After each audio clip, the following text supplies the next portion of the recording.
What is going on, everybody? And welcome to the first official edition of the College Talk podcast. All things college basketball here on this podcast. I am your host, Ollie Reed. First and foremost, before we get started, I just want to introduce myself for those of y'all who don't know who I am. My name is Oliver Reed. I'm the owner and founder of Ollie Reed Sports LLC, official license media company in West Virginia, covering high school basketball and college basketball all across the country. I started off covering college basketball this year, my first full year covering college hoops. I've been following the game for a long time. By the age of 8 years old, fell in love with WVU men's basketball. Pretty much the day I started dribbling the basketball, whenever I was 8 years old, and I started loving the game ever since then. So I still remember the days where I used to quote Tony Caridi on my flip phone back whenever I was in middle school. High school, I was ended up being a student manager and player living in Morgantown, playing for University High School in Morgantown, West Virginia, and now have my own podcast platform for about a year and a half. And I've been covering high school basketball in the state of West Virginia for high school at the high school level since I graduated high school in 2018. And now I'm here. My first full year covering college hoops at the Division I level. Um, I can just tell you from the very beginning, it's been fun, but it's also really hard with traveling and stuff. But overall, it's been a fun time, and I've just been very blessed and excited to be able to share this journey with you all. Let's kick things off. I just want to talk about where I've been to this season, other than primarily covering WVU men's basketball, because I've been covering and following WVU men's basketball ever since I was 8 years old, and talking about the good old Bob Huggins days. Still remember that legendary Final Four run back in the 2009-2010 season with John Flowers and Deshaun Butler, Kevin Jones, Darrell Truck Bryant, and Devin Ebanks, just to name a few. And talking about college basketball here, um, with the current Mountaineers that we have now under their first year head coach Ross Hodge, who I've gotten to know personally over the summer and to now, and getting to know the coaching staff. It's been phenomenal. And another thing, I am a recruiting analyst as well. So I've been doing a lot of high school recruiting and all of that to help college coaches out. I think it helped out some, mainly at the Division II level, because in West Virginia, the Division II level is where most likely all the other high school kids in West Virginia go. But I am now covering college basketball at the Division I level this year, and I'm going to talk about the places I've been to this year other than West Virginia. So WVU games that I've covered recently, first started off in like late November, covering Mercyhurst was the first game. And that was whenever Cameron Johnson from Shenandoah Junction, West Virginia, up in the Eastern Panhandle, played at Jefferson High School, was coming to town playing for the Mercyhurst Lakers, who I think they're in year 2 or year 3 at the Division I level. West Virginia got the win over that. And something I wanted to mention, whenever I started the Ollie Reed Sports podcast here just about like a year and a half ago, I have done college talk episodes, but I haven't made it into an actual platform. And I already had Honor Huff on here, West Virginia point guard or shooting guard. And then I had Brady Dunlap, former wing at St. John's, and now is playing for the red hot St. Louis Billikens. And now the College Talk podcast is now an official platform. Also have our X account as well. If you guys haven't followed that, it's going to be at CBB Talk Podcast. So if you guys haven't followed that, make sure you do. And my all my social media platforms are going to be at Ollie Reed Sports. That's OLLYREED Sports. So, and if you haven't already, make sure you guys go like and subscribe to the YouTube channel as well. That'll help us out a ton. So make sure you guys go like and subscribe if you haven't already. Um, but yeah, WVU men's basketball is what I've been covering most of, primarily, just because I'm originally from Morgantown. I live in North Central West Virginia, so that's what I've been covering lately here. And the biggest games that I've covered so far just only been the conference games. And the only conference games that I've been to this season for West Virginia has been against Cincinnati, Kansas, and then most recently against Colorado was our last home game. So, um, but that game was pretty good. The Kansas game, obviously, in my opinion, was probably the best one. It was definitely the best win that West Virginia's had all season long, going up against a projected lottery pick and Darren Peterson, who originally played at Huntington Prep during like the beginning of his high school career, from or maybe like his sophomore and junior seasons, whenever he started playing there. Went to play at Prolific Prep, which is now in Florida. I think they were in California at first, but now they're in Florida now. So, and then obviously Cincinnati was a pretty good team that we played this year. Although Cincinnati hasn't really been doing so hot this year with this all the talent that they brought in this year, I just don't think Cincinnati is just going to be good enough to like make it to the NCAA tournament again. I even mentioned it on my earlier episodes that Wes Miller's time in Cincinnati is coming to an end, and it's because he hasn't been able to win like very big games. He hasn't been able to win as many games as the Bearcats should be winning with all the talent that they've had over the past couple of years that they've gotten through the transfer portal or the high school recruiting class. Because I think Cincinnati had like they were like in the top 10 or top 15 in their recruiting class in 2025, with Sean Abave being a McDonald's All American, by the way, or was he a McDonald's All American? Or I know he played at OTE, and I think players from OTE cannot play in a McDonald's All American game. But I do know that Sean Abave was supposed to be one of the best players from Cincinnati this year, but just hasn't really played well for them recently. And I don't know. It's just kind of sad to see that. It's kind of sad to see Cincinnati not flourish the way they should be over the past couple of years. And I do believe that Wes Miller is a good coach, but it just hasn't been working out in Cincinnati. I mean, there's plenty of other um there's gonna be some coaching changes this year. And this is something I've been meaning to talk about here. It's just with the coaching carousels, it's just gonna be an all year thing during the springtime because if the season doesn't go well for some people, then they're just gonna fire the head coach, and it's gonna be like a hiring process and a hiring process, another hiring process year in and year out. So it's just like with the players leaving, coaches are leaving, and I feel like that's just moving, and that's the reason why the transfer portal is also getting bigger and better than what it is today. So, but yeah, also in this show, I'm definitely going to be doing like a lot of breaking news and stuff. So make sure you guys stay tuned for that. Also, give us a like and review on Apple Podcasts and Spotify as well. We are on that. I'm going to try to, no, we will make this a daily thing for you guys. Unfortunately, though, Cincinnati hasn't really been doing so hot, and Wes Miller's time is most likely up. So, but other than that, yeah, those are the only games I can recall covering. And then, of course, West Virginia playing Ohio State and Cleveland, which is honestly a game that West Virginia should have had.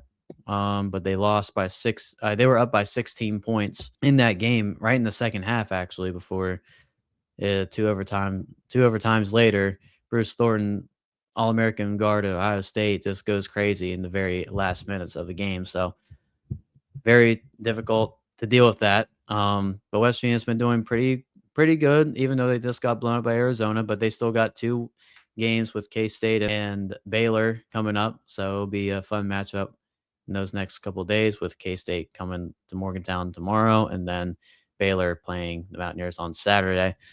But Xavier, I've been to a Xavier basketball game this year whenever they took on Dan Hurley and the UConn Huskies. Dan Hurley, who actually reposted me whenever I got his book, Never Stop. I'm not sponsoring it, by the way.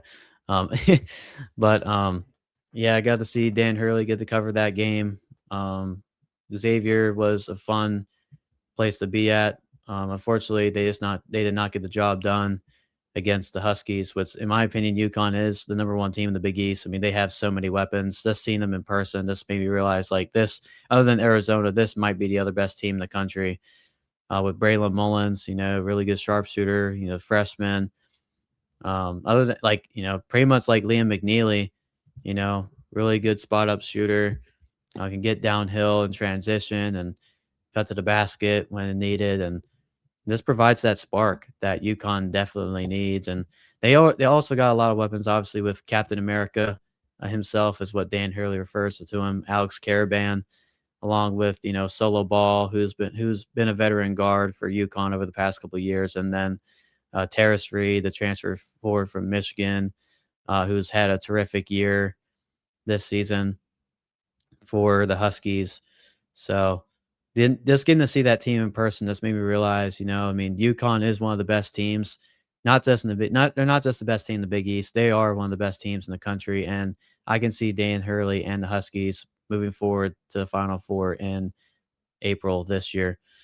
But for Xavier, though, it is a first year process for Richard Pitino, Rick Pitino's son. And I want to congratulate Rick Pitino for his 900th career win. But Rich Pitino, it's only year one. And I even mentioned this whenever I was mentioning all the three of the podcasts, my WVU news segment with Jagger last week, is that with Xavier, they're kind of in the same boat with West Virginia. They have a lot of high talented mid-major transfers, but they still, they're still trying to find themselves at very late in the year. And Xavier's still trying to do that, and West Virginia's still trying to do that. But like Ross Hodge, Richard Pitino is going to find a way to get things rolling. And mentioning Ross Hodge and his recruiting class, I mean, we already got the highest rated recruit. West Virginia's already got the highest rated recruit in the modern era, and Miles Sadler, who kind of reminds me of Jamal Shed in a sense, just in the way he just plays defense on the perimeter, and then his he can shoot the lights out from deep. He's a really good passer. He's like one of the nation's leading passers in the EYBL Scholastic League that they're in right now, and playing for Bella Vista Prep. I mean that team's just good. That team's really good. So they have another 5-star that West Virginia's looking at in the 2027 class as well, which I'll get to whenever I talk about him more on my West Virginia WVU News podcast with Jagger here later in the week. But yeah, Xavier, I think they'll be good in year 2. Year 1's just, kind of like a rebuilding process. And that's kind of like what Ross Hodge is doing right now at West Virginia. So big things coming for both those programs in the future, because both are really good coaches, highly successful, excuse me. So really looking forward to seeing what they're going to do in the future. And then my upcoming games for this year, I was supposed to go to Louisville this last weekend whenever they're going to take on Virginia Tech. Getting to see Isaac McNeely, a West Virginia in-state player who originally is from Polka, West Virginia, and played at Polka High School, the Polka Dots, state champion in 2022, and originally played at Virginia and is playing his final collegiate season for the Louisville Cardinals under Pat Kelsey. They were supposed to play Virginia Tech, and they did play Virginia Tech last weekend. But unfortunately, due to weather conditions, I was unable to attend. So I am going to be postponing that game to go to Louisville and SMU and do a story on him. And hopefully we will get him on the podcast as well as Pat Kelsey. Love to have him on as well. And Thomas Carr, who is a good friend of the podcast and a good friend of mine who's a fan of the podcast. Thomas Carr, one of the lead assistants at Louisville. Definitely would love to have him on sometime in the spring and summer. But yeah, Louisville's doing really, really good this year, especially now that they got Michael Brown Jr. back from injury, who did have a back injury and was sidelined for a while, but now he's back. Had a pretty big game against Virginia Tech last Saturday with 20 points, and I think he had 6 assists in that game as well, if I'm not mistaken. That's a really good athletic guard. Obviously, I think he is going to be a projected lottery pick. Very solid. He's very sturdy. So, I mean, Louisville also got a lot of talent. They got some sharpshooters. Other than Isaac McNeely, they got Ryan Conwell from Xavier. They got Kobe Rogers back. I think he's back from injury from last season because I think he redshirted. Played for Coach Kelsey at the College of Charleston. Sanandra Frew, I think he's a freshman, and I know they got Ali Khalifa from BYU's back, and Adrian Woolley from Kennesaw State. So, Louisville's got the talent. I mean, they're just other than like Duke, they're the other best team in the ACC, and the third best. Oh, another thing I forgot to mention this. Whenever I covered the Greenbrier Tip-Off Classic, the best team that I've seen, although Butler was the champion per se. My favorite team to watch was definitely the Virginia Cavaliers, just on how they run their offense. They run a very high successful offensive scheme, and in first year head coach Ryan Odom, who comes in from VCU. Yeah, just Virginia has a rich basketball history of playing a similar. They play like a slower style of pace of offense, and under Tony Bennett over the years, and now Ryan Odom's kind of changed the system now that he's the head coach there, and Virginia's done pretty good. Definitely want to mention Testa Ritter, very international guy, really good sharpshooter, but also can just find spurts to get his team back in rhythm, especially in the post. I want to mention Chance Mallory, who is a personal favorite of mine, is Chance Mallory, in-state kid from Charlottesville. Just knows how to run the floor, very good in transition, can shoot the lights out from three when needed, and just plays good defense overall, especially on the perimeter. So Chance Mallory is one of my overall favorites, other than you can mention Sam Lewis and Malik Thomas, who are really talented scorers as well. Another thing I wanted to talk about, as soon as I adjust my camera here, about Chance. Another thing I wanted to talk about with Chance Mallory is, I mean, obviously he's good on the defensive end, but just the way he grabs the rebounds at a high level for someone who's below 6 feet tall. Because I think he's around like what, 5'10" or 5'11". I don't think he's exactly 6 feet. But for him to grab the rebounds like that is just phenomenal. And I do believe that Chance Mallory, over the next couple of years, if he stays with Coach Odom at Virginia, he's going to be a very special player for years to come. And any NBA team would be lucky to have him here the next couple of years. I'm just going to go ahead and say it. Chance Mallory is going to be the next man up for Virginia next season. I know he's just a freshman coming off the bench as a sixth man, but man, he has been a very competitive person. And I even mentioned that to Ryan Odom in that press conference whenever they did lose to Butler, and just I asked him about Chance Mallory, him just being a competitor, and Rhino would even mention in that press conference that he is the ultimate competitor, and I personally agree. He is the ultimate competitor. He makes the winning plays. He is going to be he's been one of Virginia's key players. The reason why is Virginia is winning that many games is because of Chance Mallory. I'm just going to go ahead and say that. I'm just going to go ahead and say that. Yeah, Chance Mallory, really good ball player, and that's the reason why Virginia is so successful right now. The reason why they're nationally ranked, although they did lose North Carolina, they are a really good, solid team. Really excited to see what the future holds for Coach Odom and the Wahoos in Charlottesville. But moving on, Louisville, SMU. That's the game I'm thinking about going to on Saturday, weather permitting, on the 31st of January. And then upcoming games, obviously, with other top Mountaineer games coming up.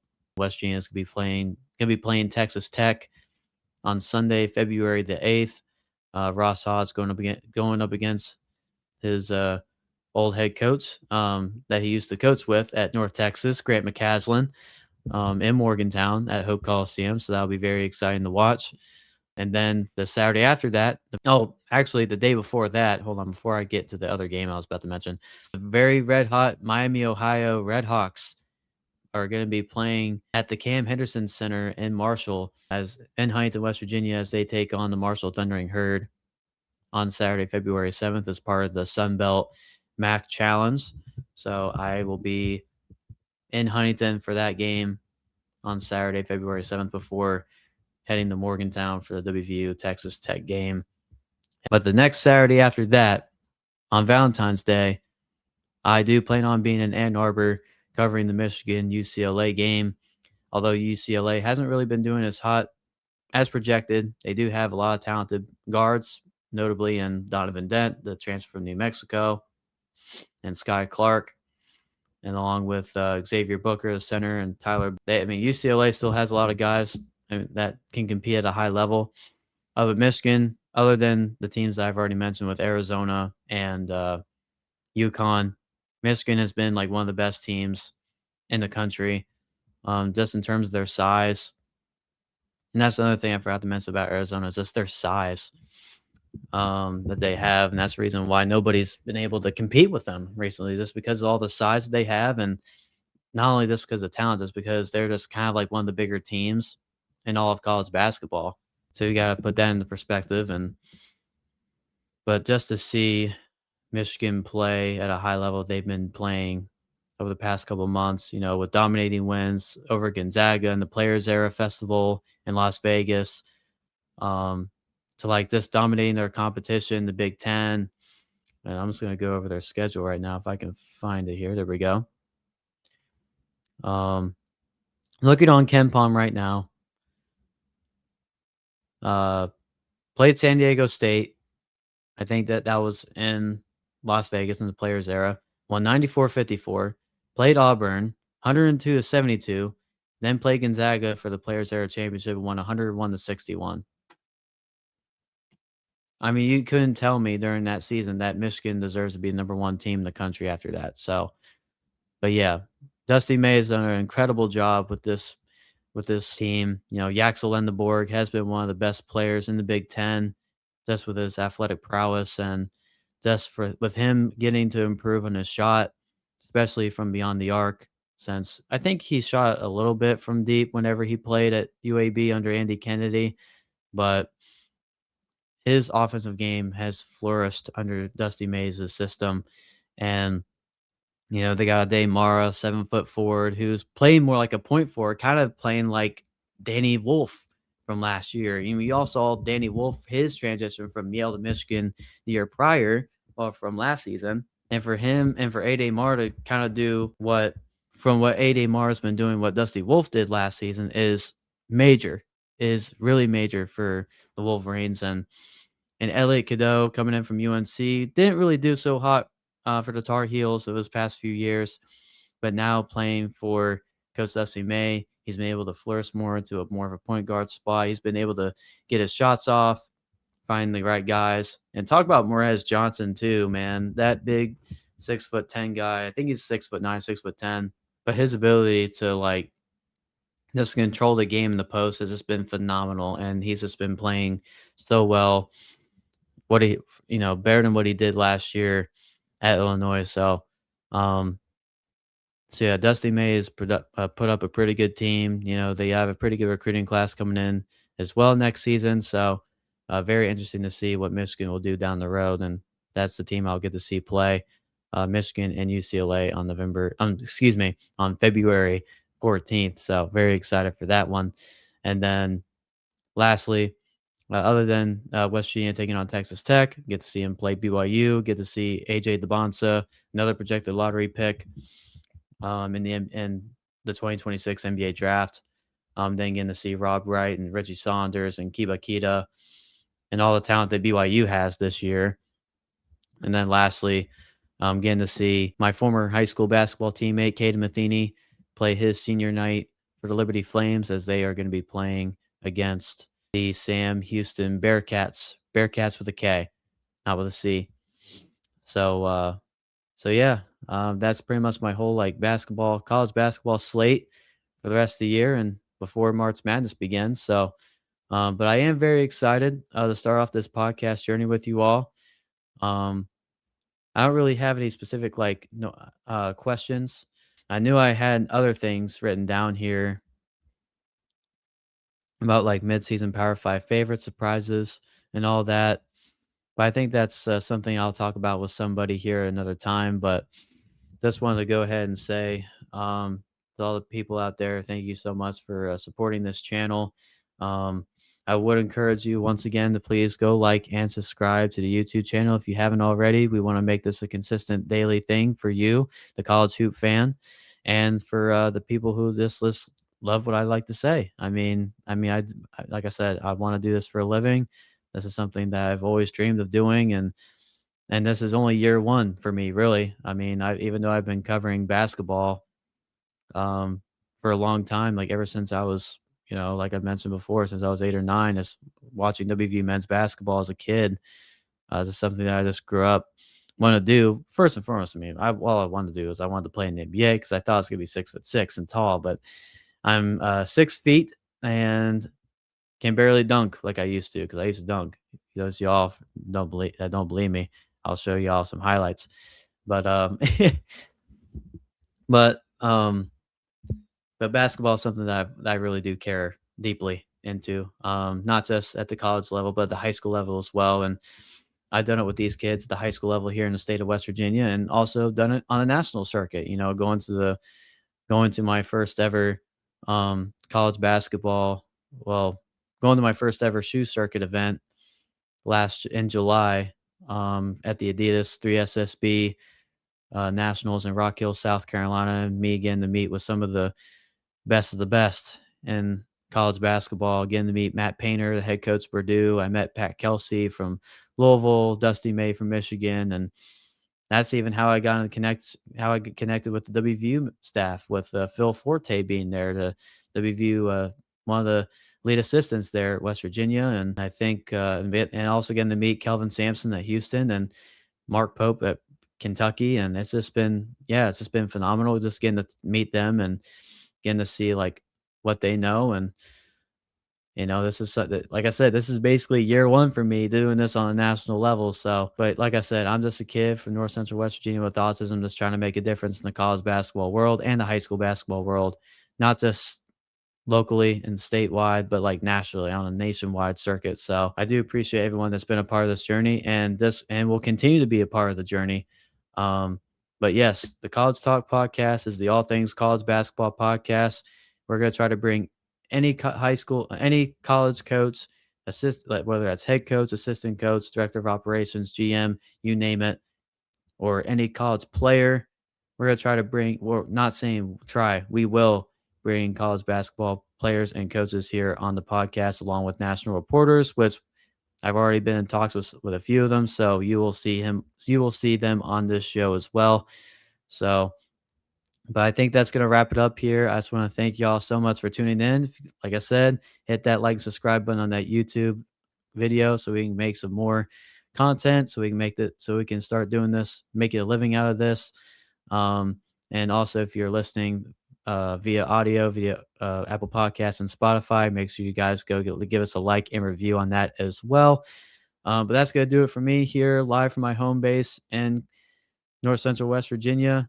This has been the first official episode of the College Talk podcast with Ollie Reed, a part of the Ollie Reed Sports Podcast Network. Keep on keeping on, everybody.